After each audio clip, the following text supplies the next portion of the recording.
Hey everyone, welcome to Make It Happen. My name is Dr. Brent Siebold. I'm your host here. Today is amazing because we are pivoting, as we say in the world of innovation and entrepreneurship, away from some of our common themes of technology and disruption and all the stuff that our techies love to do in the domain of creating a unique value proposition for yourself and your career, being on the bleeding edge of what does the future hold. One of the things that remains constant in our world, in our society, is the impact of art and culture in our everyday lives. And the question we have as innovative thinkers is, how do we create value, whether it be through tech or whether it be through service or whether it be through social interventions, as well as our creative minds as artists. So we have an amazing guest here with us today. Damon McIntyre is one of our leaders in the realm of art at Arizona State University.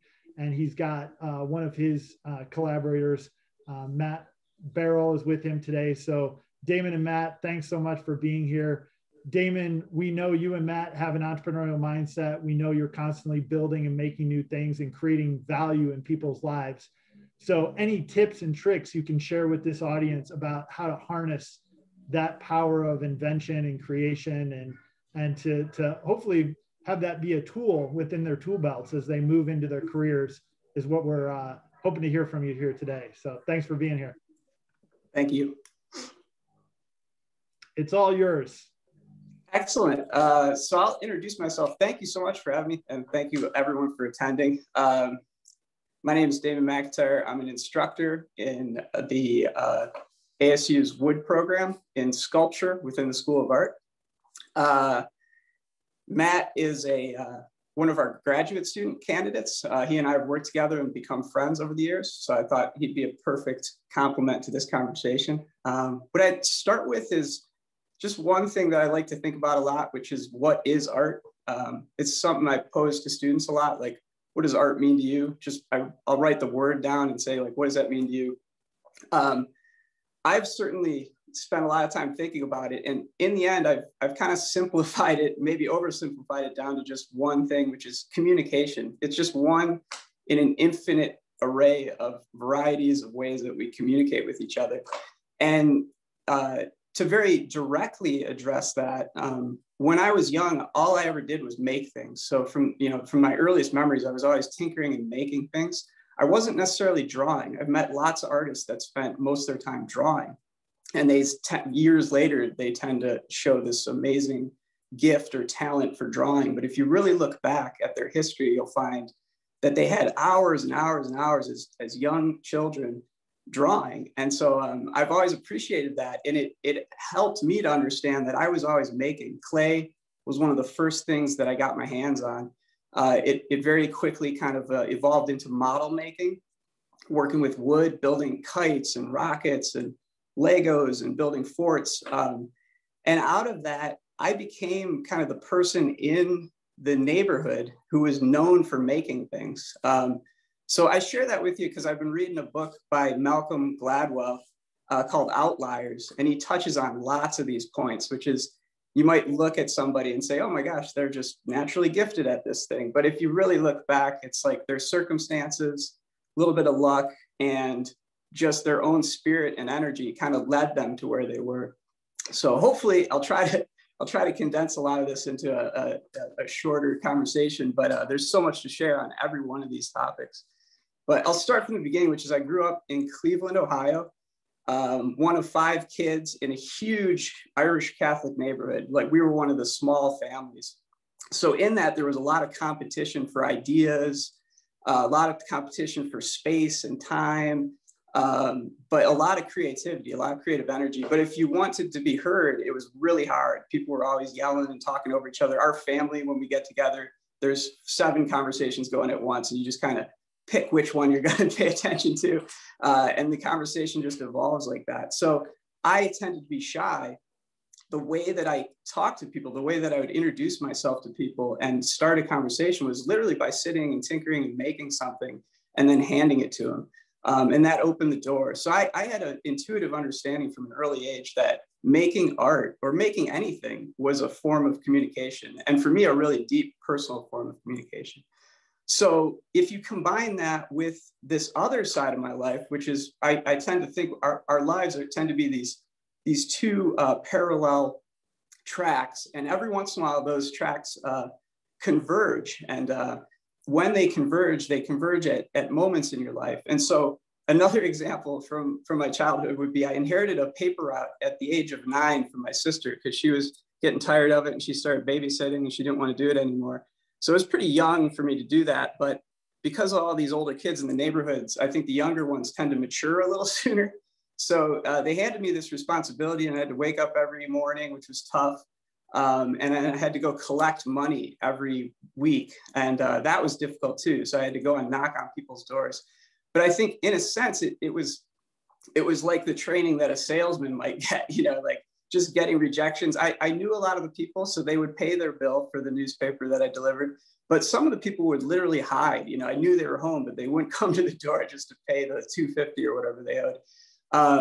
So that experience, there's two parts to that experience, which is I remember being up at 5 a.m. and nobody else was awake. So I felt like I had a secret, intimate view of what the neighborhood looked like when no one was around. And that, piqued my imagination and curiosity. And I did a lot of dreaming during that time. And then during the day when the neighborhood came alive, once again, like I said, it was a really active neighborhood. I felt like I had this secret view into what the neighborhood was really about, So the door knocking part, though, I suppose was a way for me to experience rejection and to learn how to feel people out and to learn how to like catch people at just the right time. So I learned how to catch people when they weren't in their home, and I'd say, hey, you still owe me for those newspapers. So I'd say from age 9 to 12, by the time I was 12, I had it figured out and I was able to actually turn a profit. But for about 2 years, I think it was just basically voluntary work. You were a kid, they gave you this job, you really didn't make much money. It was based on percentages. So if you could collect just a little bit more than you had to pay for newspapers, you could make like $4 a week or something, So you really had to be creative. And so I think that experience early on taught me that if you really wanted to be able to do the things that you wanted to do, or get a few extra bucks to go buy a skateboard or something, you had to kind of figure the system out and make it work for you. So to skip ahead a few years, in high school, I was really interested in baseball and statistics. So another one of those things where it might have seemed like I had this natural proclivity towards statistics, but really it was just my interest in baseball that drew me into that. That led me to scorekeeping. I started figuring out that scorekeeping was a way for me to make some money. So that was a purely, I would consider, entrepreneurial activity, at 15, 16, where I thought all the other jobs didn't seem like fun to me, like bussing tables and things, but scorekeeping baseball was something I could do and sit and hang out, talk to people playing baseball, talk to coaches, talk to families, and make a few bucks, tallying the score sheet. There was even a game called, it was a dice game, and it was a baseball game that you played by rolling dice, and no one ever played it with me because it was so boring. And it was all about like rolling dice.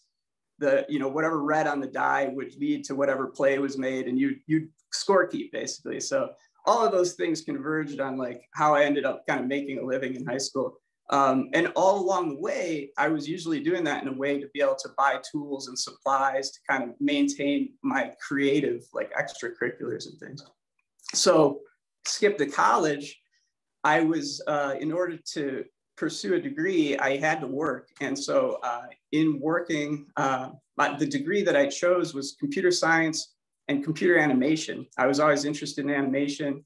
I had always worked in theater set design and construction because of those previous kind of skills that I had. So that allowed me to work and do something fun and creative while pursuing this degree.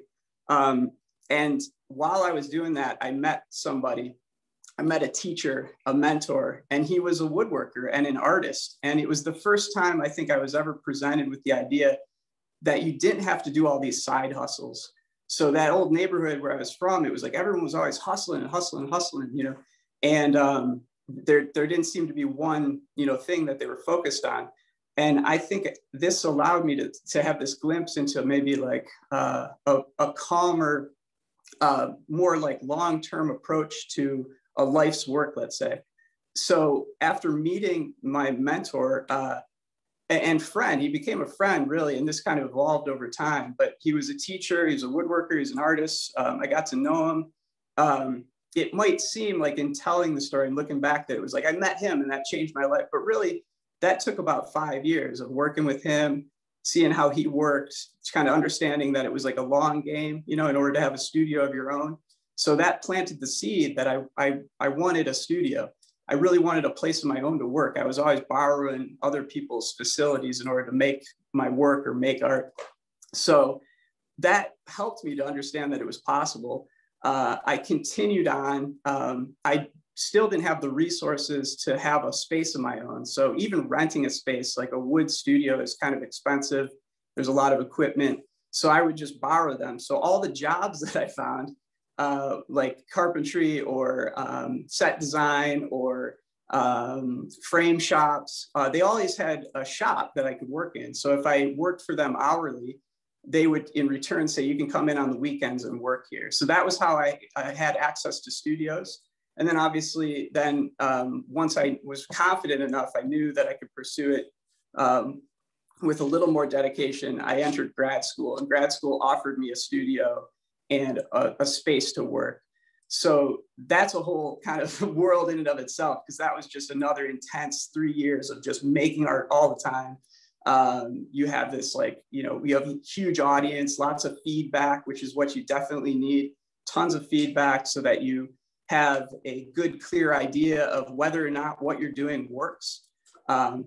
So once I started to kind of feel out what was working for me, and I started to pull in all of those other interests of mine, I really felt that I could put together a good show. I already knew how to like self-promote and publish my work. So all of that was great. And then you leave grad school and all of a sudden you don't have an audience anymore. You have to go find an audience.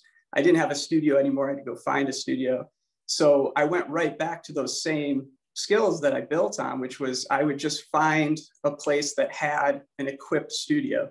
And that led me into teaching. So I didn't have an interest in teaching. I know a lot of grad students in the arts tend to have that already in mind. I really didn't. My focus was just on making work every day. I just wanted to wake up, make work all day, and then watch cartoons and go to bed. And so when I left school, I realized that teaching was an opportunity for me to do this job that I enjoyed, but I didn't necessarily feel that I was skilled at yet. It really was somewhat a means to an end. If I taught in a woodworking facility, I had access to that facility and I could work.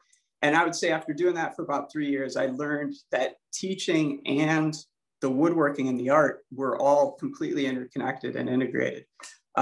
So that allowed me to save the resources in order to build a studio of my own. And so once again, I go back to that, a little bit of circumstances and your own energy and like your perseverance, I suppose, or your vision and your drive. Every once in a while, those will collide. And, sometimes it's good luck, sometimes it's bad luck. It just depends on your circumstances. But if you're prepared, through all those hours of just like patience and hard work, when you're prepared, when those moments happen, you're ready. And so I'll just do this real quick. This is a quick tour of what some people might call a 2-car garage. But this was, in my mind, like 10 years of really hard, patient work and dedication to turn this into a woodworking studio and an art space that's all mine, and I don't have to share it with anyone. And so I would say now, although I don't consider myself an entrepreneur yet, I'm in a position to be one in the next 20 years. And I think that I do consider myself to be a small business owner. In the midst of all this, I always was self-employed. There were a lot of years where I made more money with my own art studio and my own art practice than I did with the employment that I had. But because of that Midwestern sensibility, I think I always kept those two things together. I always made sure that I had a fallback plan or a backup plan. So that kind of touches on what John had shared just before we started recording was, just having that knowledge that you can, make a living came natural to me. And I've met lots of artists who are just artists. They wake up and they make art all day, but they don't think about any of the other things that I just described. When I left grad school, for example, I sat down with a notepad and a pen, and I wrote down exactly how much to the dollar I would need in order to survive. And it was right around $1,200 a month. I was like, if I can make $1,200 a month, I can make a living. And so I spent that, those final months of graduate school talking to everyone I knew. I talked to all my friends. I actually had a list of all the people I knew in my life at the time. And I contacted each one of them and I said, hey, if you commission a piece of art or a piece of furniture or just something, you just need me to do something and fix something in your home, you'll be helping me build, towards this goal of mine, which is to have an art studio. So I ended up with like 30 commissions. So that in my mind, that was enough for 2 or 3 years of work. And my goal was so modest that I only needed to make about $1,200 a month. So once that happened, I realized I need a place to work, and that wasn't enough for me to afford my own studio. So that's what inspired me to continue to strive to make those relationships that led to places where they had a table saw and they had the equipment that I could use to work. I hope that kind of like shares a bit of my story and how I got to where I am right now. It wasn't all easy, it was really difficult, made a lot of sacrifices, moved all over the country in order to chase these teaching jobs. Relationships came and went, that was really difficult. So I know sometimes these things get to be like self-help type stuff, and it's all, somewhat just do it, just go for it.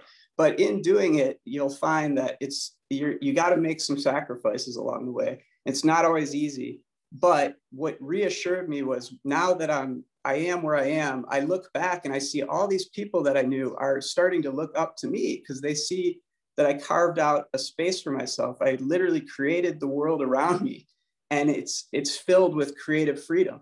And my goal the whole time really was to have creative freedom, like as much free time as I possibly could have so that I could do the work that I wanted to do. And along the way, I think meeting Matt, which I'll introduce next, kind of allowed me to see that I've perhaps I'm on the other side of the fence now. I'm not just looking up at all these people and all these mentors that I aspired to be like, but I'm starting to now feel like I've become a role model for all of these students and people. And that was it's taken me time to actually become aware of that and acknowledge that and appreciate it. And it gives me a real strong sense of confidence, but also responsibility. I'm starting to realize like I got to step it up now to make sure that I continue to help and support the people around me. So I'd like to introduce Matt. Matt has become a friend, and we've worked together on many projects. Most of what I really enjoy are just our conversations. We talk about art and creativity and how important the creative outlet is to the human spirit. Without it, I think we would all be lost. So Matt, you want to take it away? Sure. Thanks, Damon. That was a wonderful introduction. And I think I learned a few extra points about your history that will provide us with plenty of great conversation in the future. So I'm going to share my screen because I got some images to communicate with you all. And I actually had just about the opposite experience than Damon growing up. I actually was an only child, and I'm third generation Bronx Jew. And so not practicing, but there's a cultural aspect to that. And both my parents were absolute hippies. They lived on a bus. I am told I was conceived on a bus that my parents had bought and rebuilt and lived out of.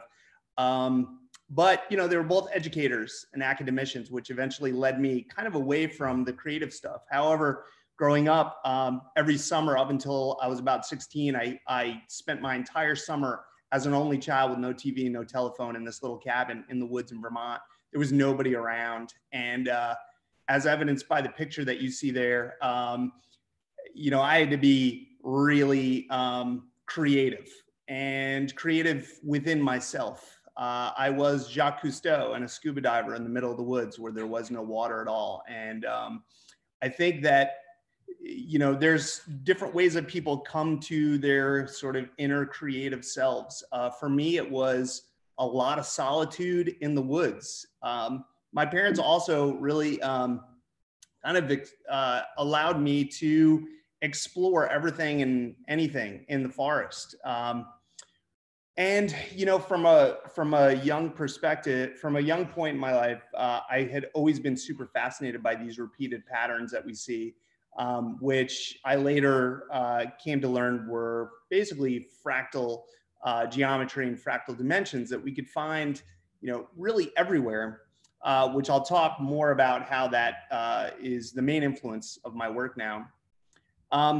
In those summers in Vermont, my parents used to take me to this really crazy, wonderful sort of art circus, which is called the Bread and Puppet Circus. And I don't believe it occurs anymore. It was probably ended up becoming just too big of a huge festival and crazy things were happening.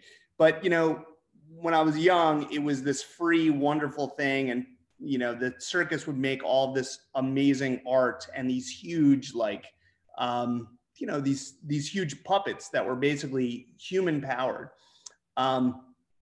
And it was such a great exposure to get as a child, where your mind is super open. And, you know, as a lot of the writers about creativity, like Mihai Csikszentmihalyi or,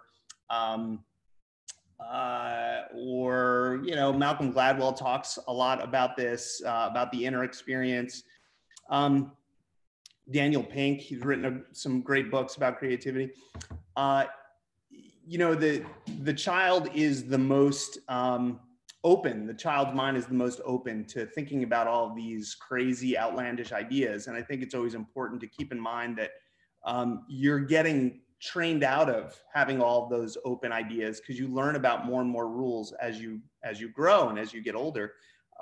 Ken Robinson, who recently passed away, unfortunately, who has, I think, the most views out of any TED Talk that exists, you know, gave a talk on education. He was talking about this point of how we kind of get trained out of our childlike creative mind.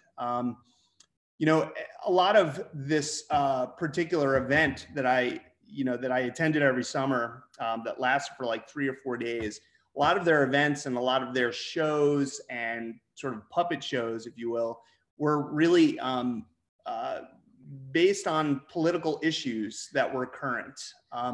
You know, recently, you know, with a lot of the immigration controversies that are going on, they started to touch upon, you know, issues with ICE and immigration. And you know, in the past, there was always some kind of political bent to what they were communicating. And art is a fascinating way to communicate certain feelings. My dog is wanting to play right now at the most inconvenient point, but I can multitask. So, you know, I think that my experience at the Bread and Puppet Circus was some of my most extensive exposures to art, and also to understanding how to be empathetic or sympathetic to other people's experiences, because they communicated these, you know, really trying sort of experiences that other people weren't having. And so once I got into art, that sort of stuck with me. But, you know, back to my kind of my trajectory, I had a pretty good affinity for attention to detail, and I had pursued small metals in high school. I got the jewelry award in high school, and that kind of landed me a pretty solid job making David Yurman jewelry. If any of you are familiar with David Yurman jewelry, it's super expensive and you know, kind of big and sort of gaudy in a sense, but internationally known jewelry company. And so I was with them for a few years, including some summer breaks from college. And you know, I really enjoyed it. I enjoyed creating things and working in small detail. But eventually I kind of, I was, I think, maybe tricked by society into thinking that art and creativity wasn't really a way to make a living. And so I eventually pursued medicine. And while I was in medicine, kind of preparing for some larger presentations, I started to research some more kind of creative concepts in the world of physiology and human anatomy. And something that I discovered, which I think was inspired maybe by all of my experiences in the woods, was the fact that a lot of the parts of the body are built just like trees are, or bushes, or the tributaries of dry riverbeds. There's an amazing sort of intelligence that's kind of built into these structures. And for instance, in the lungs, we know that the way that lung is built maximizes efficiency for blood distribution and oxygen distribution. And it also makes for the least amount of resistance for blood to flow through the vessels to get to all the parts of the lung.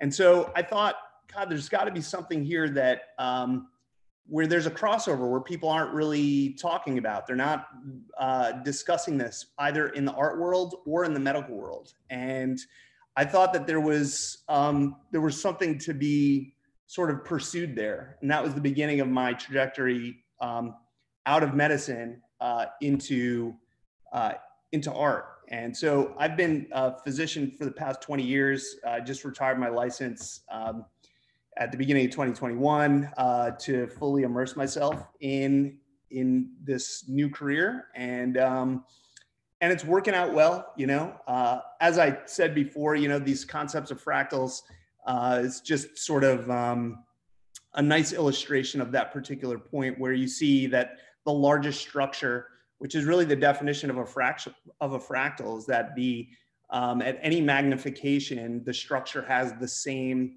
shape, basically.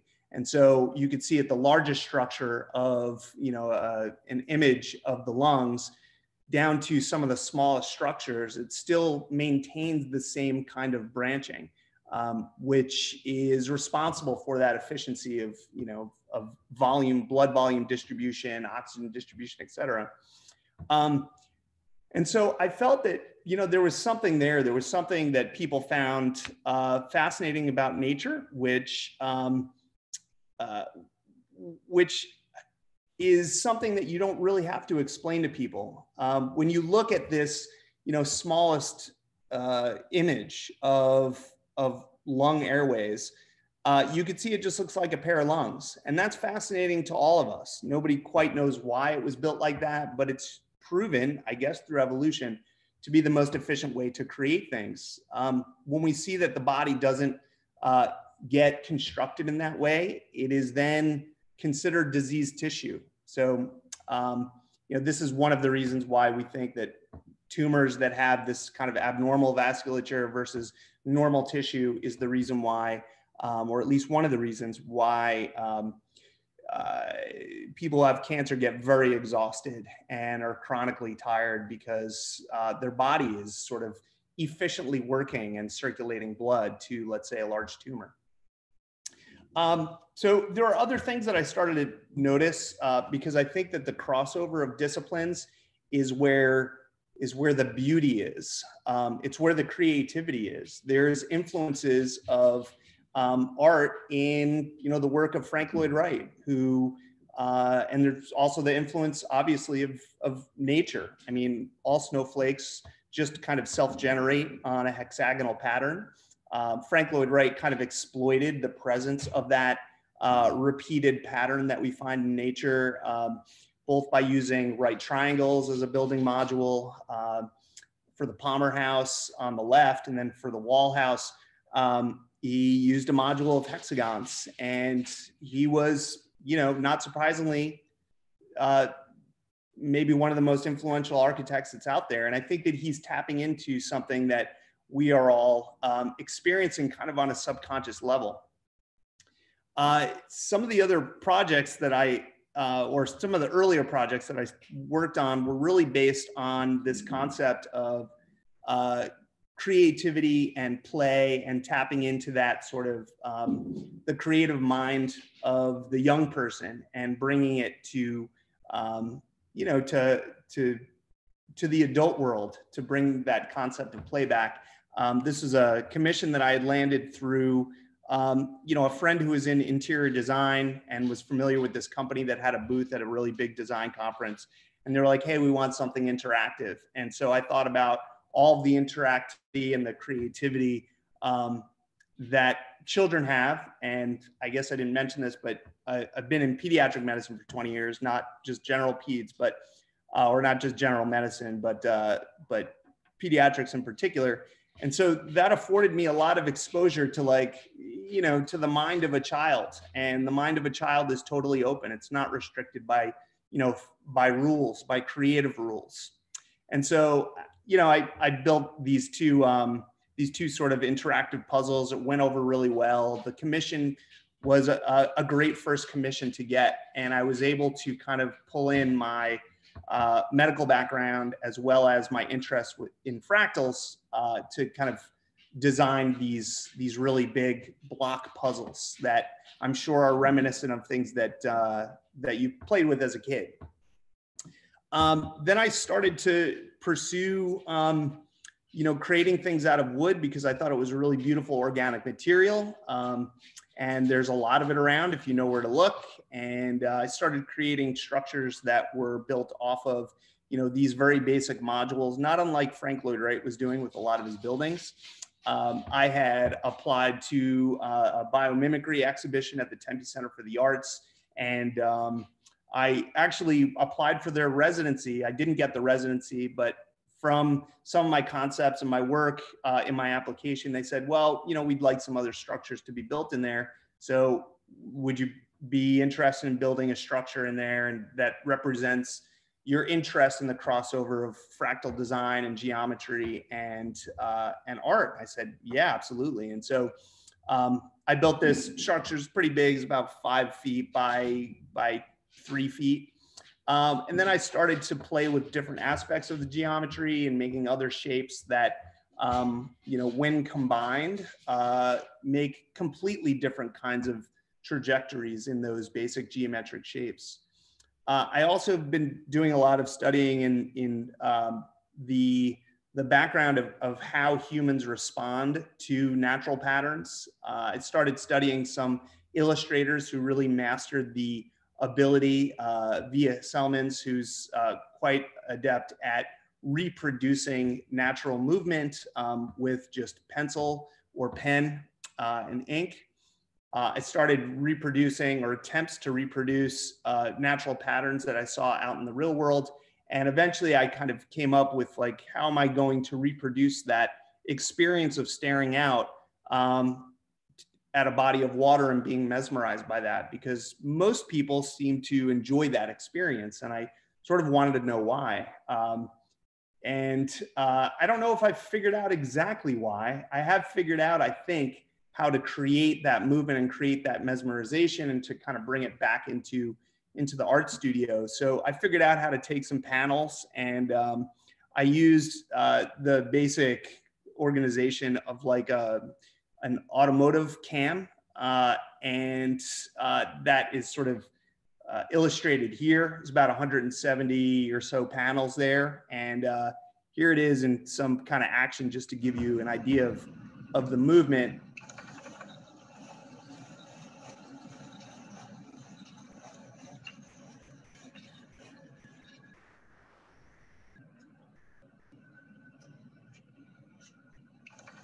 And so,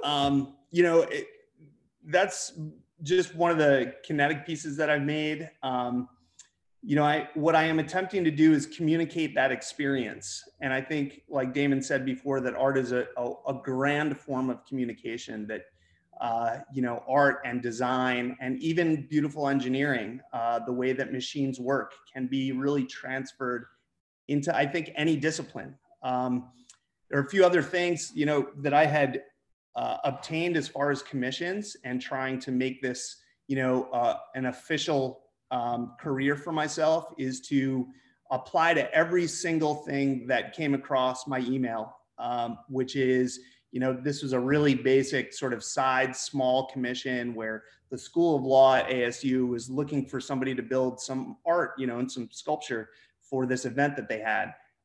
It was supposed to be up for only a month. I kind of came up with a random design, which came out really beautiful, and it was a huge challenge. Damon had helped me sort of construct this at the last second. It was really generous with his time.